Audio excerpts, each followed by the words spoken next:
Were you always entrepreneurial? Do you remember when you first felt that bug?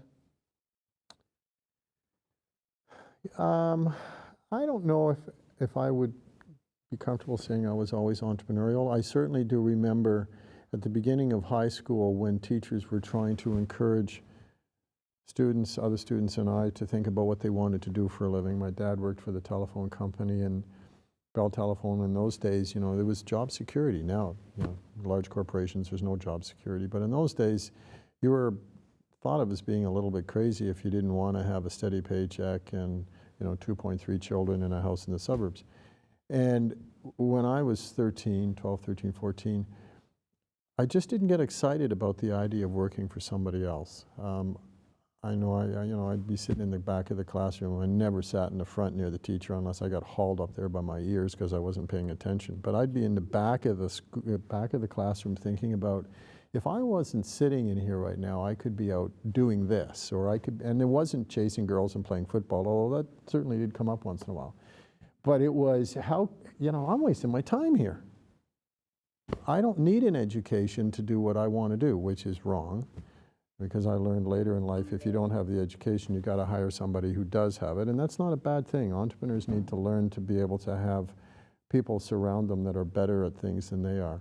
But to your question, I seem to remember in grade 9 and grade 10 starting to think increasingly about working for myself. I had no idea what kind of business I wanted to be in. Had you worked for other people? Is this when you worked for McDonald's? I hadn't started working for McDonald's yet. I had some part-time jobs just because I liked the independence and the little bit of cash flow. In those days, minimum wage was 85 cents an hour, so you weren't getting rich very quickly working, at the corner store. But it gave me independence, gave me an opportunity to learn how to work with people.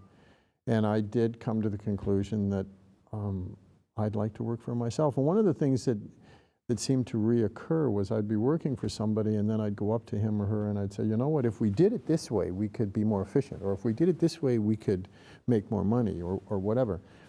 And sometimes that was greatly appreciated. And a lot of the times it was, hey, you're 14 years old. Grow up and come back and talk to me in 10 years. But I remember constantly looking at the environment I was working in and coming up with ways that if it was my business, I could do it differently. And so, are entrepreneurs born or raised, or I don't know. I think entrepreneurs perhaps have a higher risk tolerance than others. And if you agree with that, or if you believe in that, then perhaps that's a personality trait. And if it's a personality trait, you're probably born with it. I mean, some of the great risk takers are also great entrepreneurs.